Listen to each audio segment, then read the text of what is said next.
Hello guys!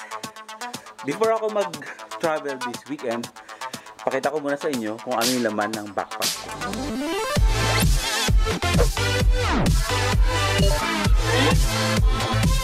Again, welcome sa channel ko, sa Boy First Time. Sa lahat ng mga viewers, sa lahat ng mga bago, mag-subscribe na kayo. This weekend, pupunta ako na Zambales sa Liwa Beach para mag-celebrate ng Liwa Earth Festival.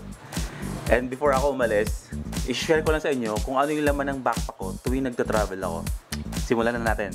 Siyempre, ang pinaka-importante sa lahat, yung laptop. Nagvo-vlog tayo, di ba? Kailangan nating i-pre-edit na yung mga video natin doon habang nandun tayo bago tayo umuwi ng Maynila. Keyboard. Alam niyo kung bakit ako nagdadala ng keyboard? Kasi natutuwa ako mag-edit dito kasi umiilaw siya eh. Tsaka mas mabilis akong mag-edit pag may dala akong sariling normal na keyboard tablet para makakonect tayo sa wifi, para makapag-internet tayo at para makapag-upload tayo. Joby Gorilla Pad. At syempre, yung ginagamit ko na camera pang vlog, yung Canon EOS M3. Ito yun o. Flippable screen. Yan. Para nakikita mo yung sarili mo pag nag-vlog ka. Yung mic, ito.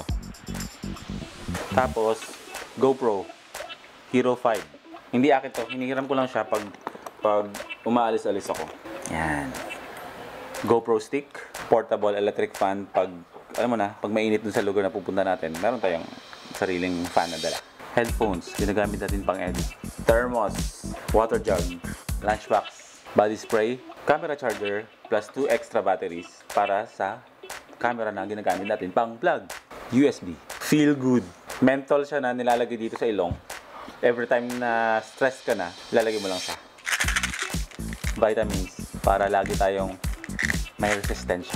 Eternity! Pabango, syempre. Sunglasses, memory cards.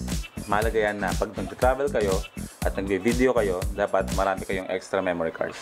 At syempre, hindi pwedeng mawala yung mga antacids ko. Kasi syempre, mataas ang acidity natin, kaya pag sumusumpong, kailangan natin mag-take nito. Sinutsu lang to. Pillow na maliit lang para kung saan man nabutan ng antok, kahit sa biyahe, meron kang tulog. Syempre, yung backpack ko, yan. Malaki siya at kasyang-kasya lahat-lahat ng mga yan. Meron pang una na malaki yan sa loob. So yan ang laman ng backpack ko tuwing bumibiyahe ako. Liwa-Liwa, Zambales. See you!